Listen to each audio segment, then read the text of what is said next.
Hello, everyone, and welcome to the Very Reasonable Pilots podcast. I am your host, Charles Long. With me, as always, is my co-host, Jake Gloth. How are you doing today, Jake?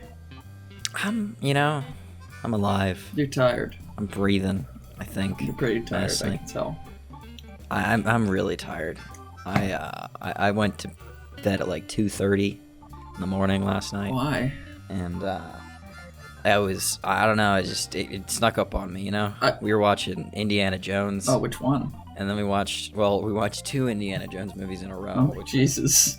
a weird choice. That is a weird choice to make. I'll say it was actually my fault. I started Raiders of the Lost Ark after we just watched, what is that other movie? Kingdom of the Crystal Lost Skull? Crusade.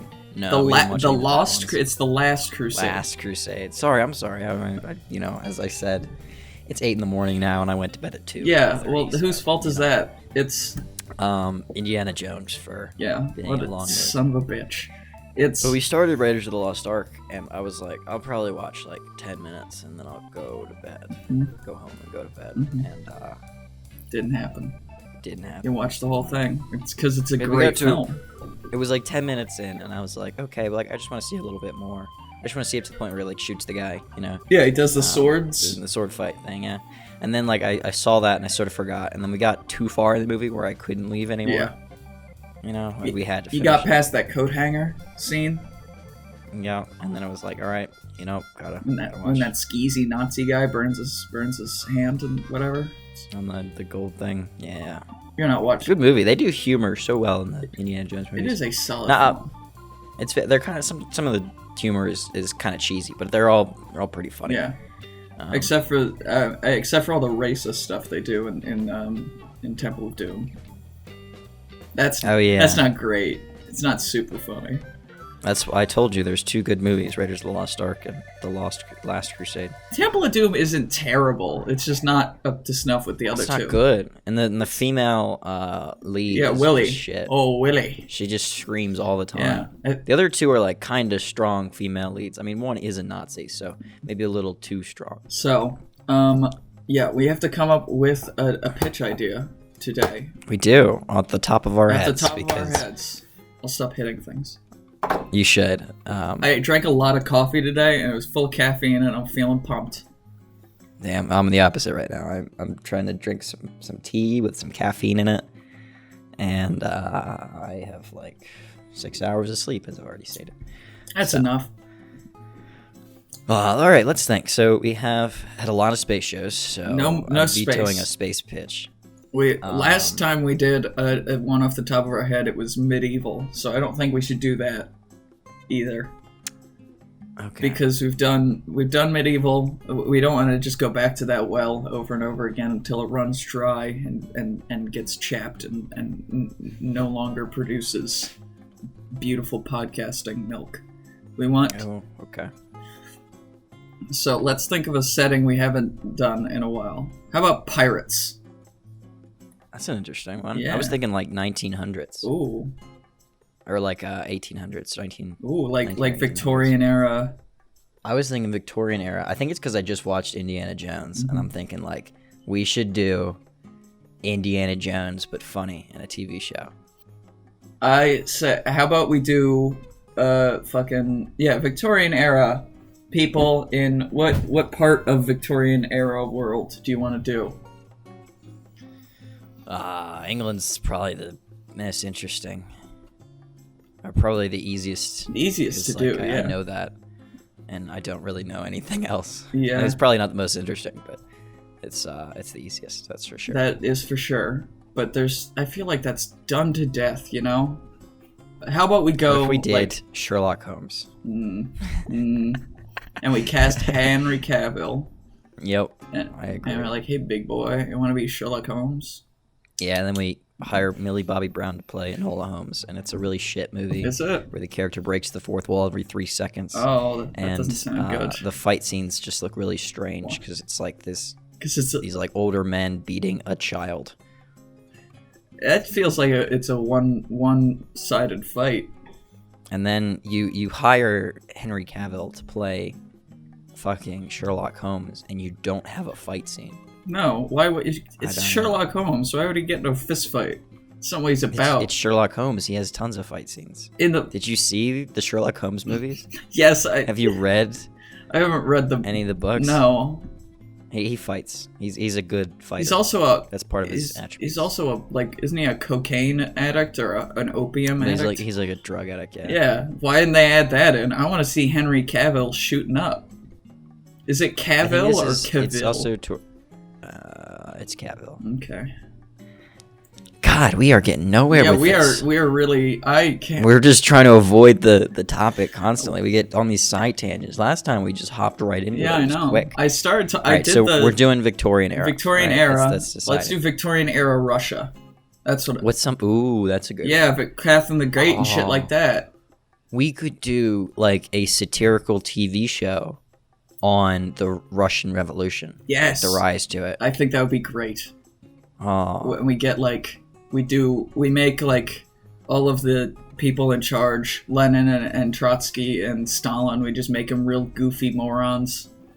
Not that they are in real life, but it's satire, so we're allowed to. So yeah, we make them a bit more zany. And I'm thinking sort of like have you seen The Death of Stalin? No, but you've told me to watch it. I haven't. Yeah, so it's a kind of movie where the comedy is kind of dry. It's kind of dry wit. Mm-hmm. It's kind of dark comedy. Yeah. I feel like we should maybe lean into that just a little bit because I think it's interesting to like sort of satirize and make like, you know, the constant killing of people funny. It is. Like, you know, in Stalin era Russia, it was like, there was like a joke in that movie. It was like, oh, we'll kill you because you make like a bad joke to him. Mm-hmm. If you tell a bad joke, he'll shoot you, take you out back. We could get Rasputin in there. Oh, we could get Rasputin. And he could, maybe the joke with him is he's just constantly, like, people are trying to assassinate him, but he just barely misses it. I think we should make Rasputin kind of like a comedic character, right? Mm-hmm. He should be like, he shouldn't really realize that people are trying to kill him. Mm-hmm. And he just sort of like walks through it. Fine. Yeah. Okay. Like someone throws a knife at his head and he's like, oh, I gotta tie my shoes. Sort of leans down and the knife goes up. And it's like, oh, thank you. I have something to hang my coat on now. And he puts his coat on the knife. Yeah. I think that'd be something. And who should our main character be? Because I don't think it should be a named historical, like, actor. Okay. Isaac. We could do Illich. Isaac Illich. Mm-hmm.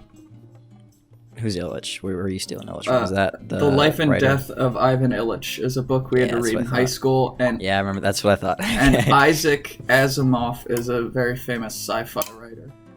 So Isaac Illich. What if you get somebody who's like either time displaced? No, that's too weird. That might be too weird. It might be too so Isaac Illich is our main character. Isaac Illich.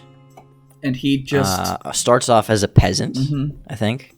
And then sort of works his way up through the Russian Revolution. It's sort of like his political story of moving up in the world, right? Yeah, and he like it's the first season is like Tsar, Imperial Russia, and it's like, oh, we have to get this fucking barrel of money for a loaf of bread or whatever, and then he goes to World War I, and he survives World War I, and he meets a bunch of characters who would become very important in World War II.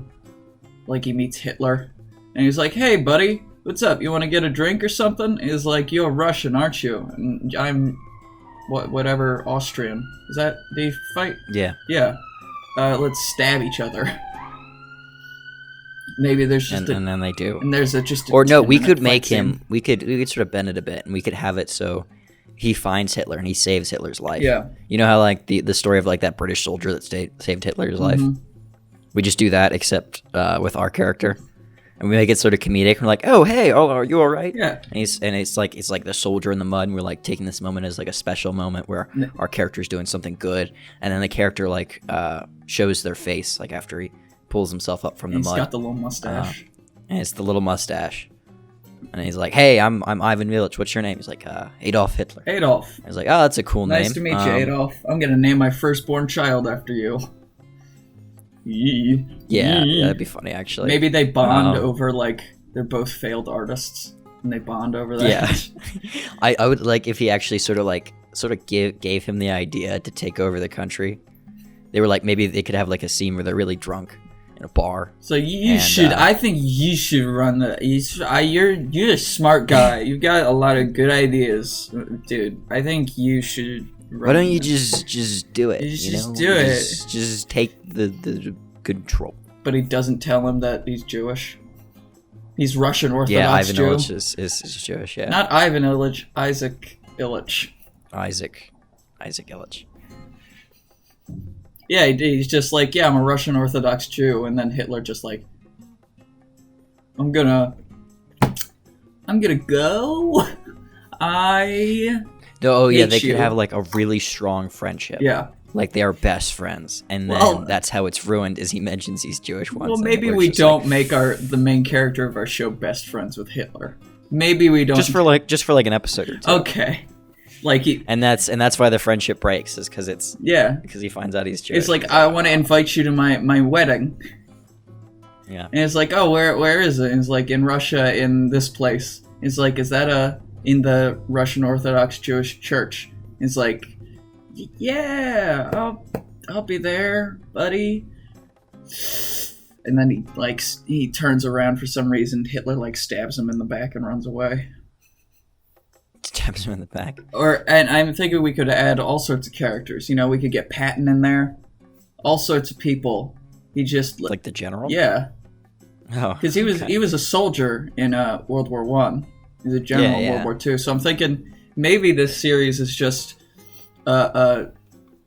like this Russian guy, like this bumbling Russian idiot, kind of falling through and meeting like a bunch of historical characters. And how he sort of like influences. Yeah, and it's like, man, like I want him to become friends with like all like the big Russian leaders. Like he's friends with Stalin and Lenin and all them, but like not like anything politically related. No, like he plays like poker with Stalin on the weekends. Yeah, they're just buddies. And like him and Lenin play like tennis. They walk together. They like he and Trotsky. They walk their dogs together. Yeah, it's like all like really mundane reasons why they're friends. Yeah, and then like he's talking to Patton, and he's drunk again because Russian, and they're just like, man, I love tanks, and Patton's like, you know what, I like tanks too. Tanks are pretty cool, dude. Yeah, tanks are rad. That could be a thing. He could like give people like different ideas that they're famous for. Like when he's friends with Hitler for a little bit. He could be like, man, you should just like, I don't know, like just like sort of just go into France, like just quickly, like real quick, yeah, in and out, quick job, like a blitz. He's like, you know who's had it too good for too long? Poland. That's who. He just like starts shit talking Polish people. But not like in any like racist way. It's like, what are they? He's just making fun of. What have they ever done for the world? What have they ever done for me? What's Poland? Yeah, what has Poland done for me? What even do they make in Poland? Like, do they have Poland? What even is Poland? Yeah, do they have like clogs? Is that Poland? They make. What do they even do in Poland? I don't even know. They make chocolate? I don't fucking know. Or maybe he mixes Poland up with a different country. Oh, like he thinks Poland is like Italy or like Prussia or something. Well, Prussia wouldn't work. Prussia? That's Germany. Yeah, I know. Also, Poland doesn't exist in World War I. So that really wouldn't work. Okay. It's part of Russia, isn't it? I don't. You're the historian. I'm not the historian. Yeah, you are. Am I the self-appointed historian of this? Yeah. Of this pilot pitching TV show podcast. Of this pilot pitching TV show podcast, yes. Yeah, pilot pitching TV show podcast. That's the tagline. Okay, so we have our little idea, which is our Russian guy, a Russian goofball going through World War I, and just meeting all these weird historical characters, and they've all like make them all weird and not completely opposite, but like in contrast to what their like political ideologies are and like what they're perceived by as history. Like maybe like Hitler's like a really nice guy. He's really sweet. He has like a weird voice too. Yeah. Like he has like a very feminine voice, I think. Yeah. And he sort of puts on like a voice for when he's talking to people. When he takes over Germany, yeah. Maybe Stalin is just like He's like just a sweetheart. He really likes dogs. Maybe our guy's the reason Hitler becomes a vegetarian. Yeah, that'd be funny. Maybe our guy's like really big, like vegetarian. He constantly is pitching it to different historical figures throughout the show. Yeah, I just think it's mean how we kill animals to eat, but you don't kill each other to eat each other. He doesn't. He said like he's giving the speech to Hitler as he like shoots a guy on like the other side of the trench. Like he doesn't have an actual reason. His reason. He's like, it isn't fair. Pulls back the bolt on his rifle. Yeah. And shoots a guy. He's like, like we shouldn't kill animals. It's inhumane. They didn't. Pulls back the bolt again. Shoots another guy. I'm trying to think of other characters in World War I that are important in history. Mussolini. Was he a soldier?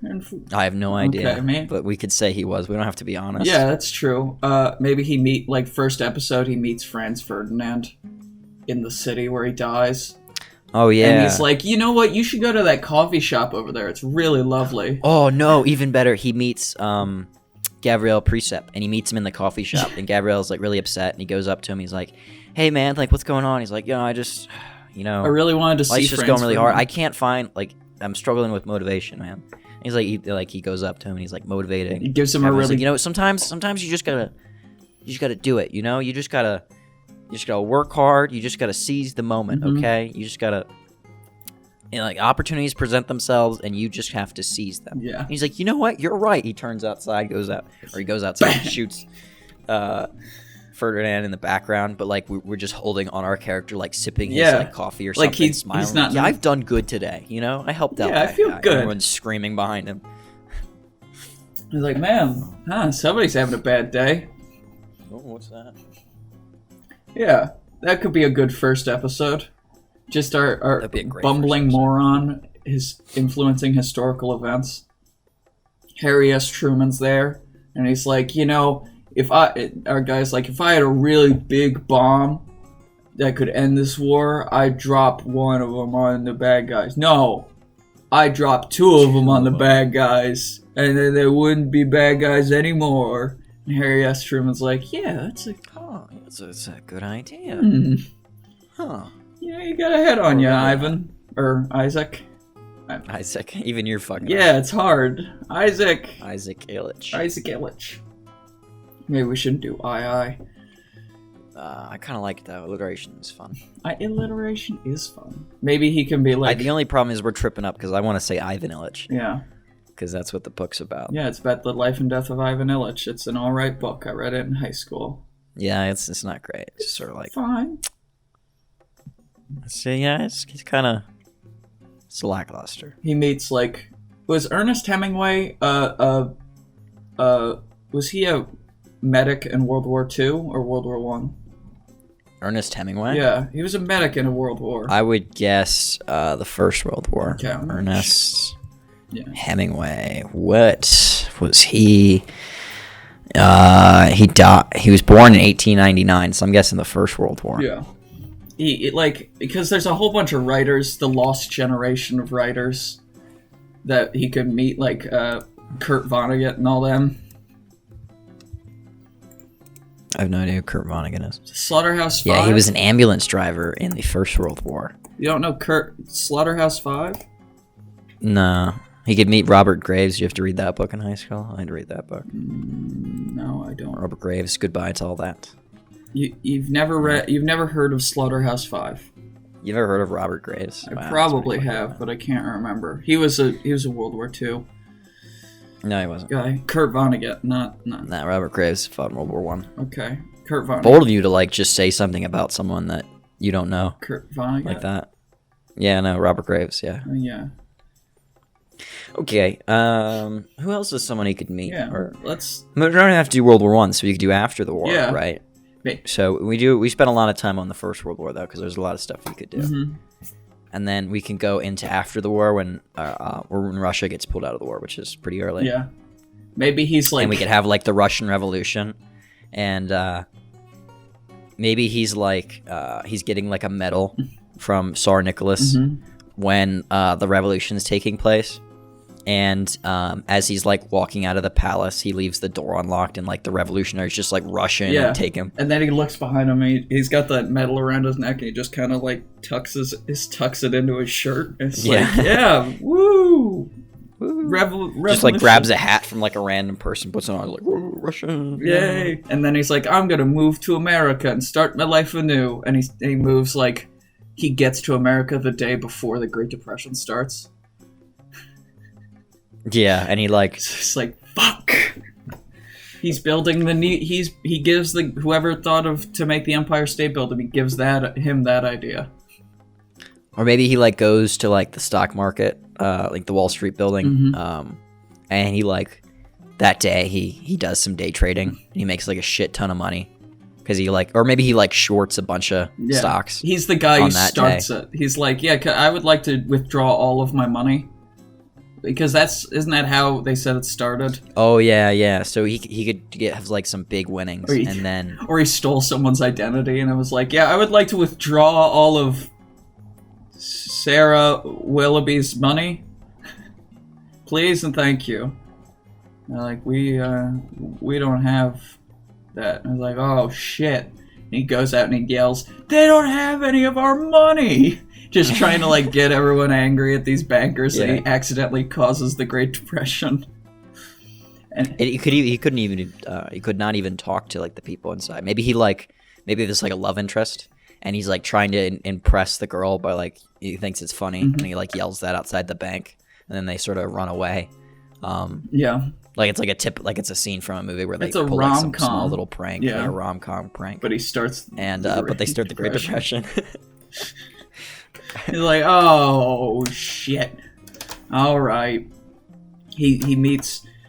I don't know who else could he meet. He could meet General MacArthur. Was he alive? That would be a funny one. General MacArthur is a zany figure himself. Yeah. So. He's alive. Good. He fought in the First World War. Oh yeah. So that could be fun because General MacArthur is like a very like self-centered person, and we could have him be like really humble, but like a genius. Yeah. And our character like is constantly building him up. It's like is constantly like you're just so great. Like you're just such a cool smart, guy. Dude. You're just so smart, man. He's like, I'm pretty great, aren't I? I'm pretty smart. I'm pretty good. Yeah. I think I'm gonna suggest we launch a nuke dickhead on China multiple times. Yeah. Because I'm just imagining this guy as being like kind of he's not very smart. He doesn't know very much, but he's nice and he's drunk. Yeah, he's one of those people that like everyone wants to be friends with. Yeah. Or he like just makes friends with everyone. Mm-hmm. He's like a Charlie alone. Yep. That's Charlie not true. Chaplin. That's not how people treat. He can meet Charlie Chaplin. He can. He can meet Charlie Chaplin. He could get Charlie Chaplin into acting. You'd be like, maybe he punches him in the throat in a bar fight, and he can't talk, but he does a bunch of funny stuff, like silently. And he's like, you should get into the silent. You're a good, you're funny. You're a funny guy. Or maybe he's like playing charades with him in a bar, and he's like, you're really good at this, like this like faking stuff thing. Yeah. You're really good at like faking, pretending emotions and stuff. Yeah. You should like, pretty good. I don't know, be a politician or something. You should be a politician or a movie star. And then boom, Charlie Chaplin created and elated with the opportunities he's been given. Yeah. And then how are we gonna toss Rasputin in though? Because we've sort of skipped him over, and he's a good one. He is a good one. Maybe the first. Because I'm imagining the first season takes place in Russia during the First World War, and it ends with the Russian Revolution. And like the second season starts with him moving to America and causing the Great Depression. What if he meets Rasputin? What if he is actually everything that Rasputin like is said to have done wrong? Actually, our character did. Yeah, but Rasputin like comes in like last minute, and they blame it on him. Yeah, he's a womanizer. He's ladies. He's not like a womanizer. He's like our character. He's like, he's just really nice, and everyone just wants to sleep with him for some reason. Yeah, because it just sort of happens. He's the only man with a full set of teeth. Yep, something like that. I don't know. Yeah. And he's sleeping with the Tsar's wife, and he doesn't even know it's the Tsar's wife. Yeah. He just thinks it's some lady that lives in the castle. He picked up a chick at a bar, and he's like, "Oh man, you got some pretty nice digs. This is a pretty nice house, yeah." Yeah, but he's too drunk to I'm imagining this guy is a heavy drinker. So that's how he gets. And then he's walking out of the palace, right? Yeah. And Rasputin's going in. Right. Just as and so Rasputin sort of passes, and he gives him a high five. He goes up high, bro. She's a super freak. And he leaves. And then Rasputin, he says to Rasputin that she's a super freak. In the sack. You get it? I got that. I was just confused. Why? He said it. And then Rasputin walks into the bedroom, and then it's Tsar, Mrs. Tsar, your name is. I forget your name. He covers his eyes, and then the actual Tsar walks in. Servant walks in or something. He's oh, what the hell? Or maybe he and Rasputin are all because Rasputin was a famous barfly, so I think he and Rasputin are at bars all the time. All the time. Rasputin doesn't drink. That's he's sober. Yeah, but they just miss each other. They just miss each other, and Rasputin keeps getting blamed for all of his shenanigans. Yeah, for all of the things Isaac's done. Yeah. There's a bar fight or something, and our character leaves just as... He jumps out a window, and Rasputin's the only person standing. Rasputin's the only one left, yeah. He's cleaning up the mess, and somebody walks in, and they're like, "Oh, Rasputin. You did this." Yeah. Exactly. It's like a sitcom-y thing. I think we're getting good. And then maybe World War II happens, third season. He's in the Second World War. He's in the Second World War, and and he's they're going to Berlin. And he's I've been listening to these recordings and these pictures, and I swear I know this guy from somewhere. Yeah, I feel this Hitler guy, he feels really familiar. I don't really know what it is. Mm-hmm. You know? I have no idea. I guess he's got one of those faces, huh? Yeah. I'm imagining there's a scene where he's doing he gets a modeling gig, and he's the Rosie the Riveter. Oh my god, yeah. They based it off of him. He's yes, I'm a lady. I'll paddle for your picture. Yeah, he just needs the money, so he puts on sort of fakes a bad wig and barely does the voice. Yeah. Ooh. I'm imagining for World War II, when they get to Berlin, he goes down into the bunker where Hitler is, and he's like, "Oh shit, Adolf," and Hitler's like, "Oh, Isaac, what's up? How's it going?"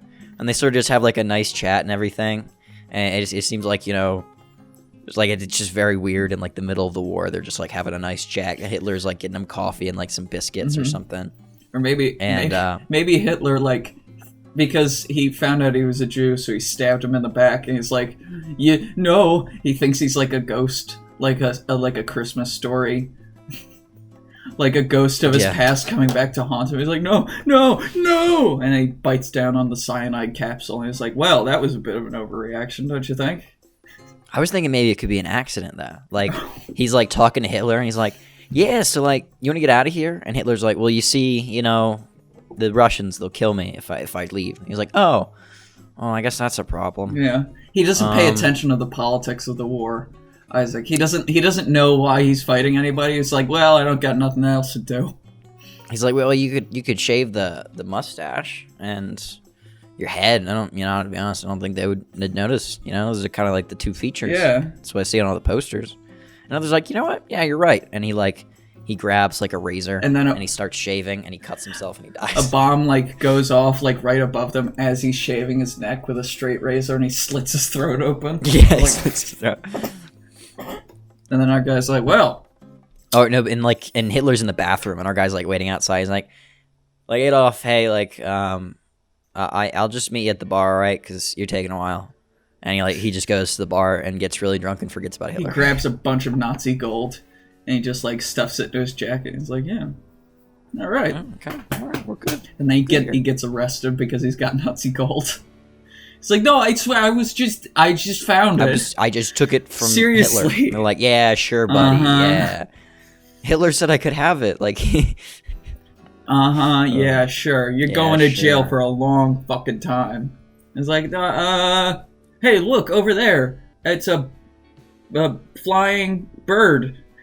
And maybe he does go to jail. They bring him to the gulag, and we've got a little bit of like him in the gulag. Yeah. And he's there with Lenin he's in and the Trotsky. prison, and well, he's in the prison, right? And like Stalin comes to visit, and he's like going through looking at all the prisoners, and then he sees our character Isaac, and he's like, Isaac, is that you? And he's like, oh, what's up, Joseph? How's it going, man? They have like a cool handshake. Yeah. And he's like, yeah. So like, what's going on with you? What's new? And Stalin's like, yeah, you know, like, run the country. So I got control of the country now. Yeah. And I was like, oh, that's good. That's nice. What about you? And Stalin's like, yeah, what about you? Well, he's like, yeah, you know, writing career never took off. Isabel left me. And I've been staying in this place for a little bit. Like, he's totally oblivious to his situation. So he sees Stalin and he's just like, hey, bud, I haven't seen you in a while. That's a nice mustache you got on you. And like while they're talking, like Stalin has like the guards like open and let him out. Yeah. And like they just continue the conversation as like they go back to Moscow. Mm-hmm. And he gives him like a nice job and like a high position. And then he says something that Stalin doesn't agree with. And I was like, man, you know that Lenin guy? I liked his mustache too. That guy had a good stash going. And Joseph like eyes like narrow at him. And he's like, yes, very good. Please step into this room. And then it cuts to black and there's a gunshot, and that's the end of the series. At the end of the show. It's such a cruel way to end the show. Yeah. Oh my god. It's our little buddy, Isaac. What a boy. I think that was a good off the dome episode. I really like it. You know, I was doubtful in the beginning, but it grew some legs. Yeah. It got somewhere. It grew 3 different legs. One out of its back, so if it falls over, it can just get right back up.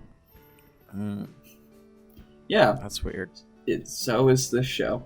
So, okay. Thank you everyone for listening to the Very Reasonable Pilots podcast. I've been your host, Charles Long. With me as always has been my co-host, Jake Gloth. You can find us on Instagram, Twitter, Twitch now, YouTube. If you're listening on any of those platforms, or Spotify or something else, give us a like, comment, subscribe, tell us what historical figure do you want Isaac Illich to fuck over in this period of history. Oh god. And if you saw this if this is your first time listening, thank you. If it's your last time listening, no thank you. Kisses and goodbye. Goodbye.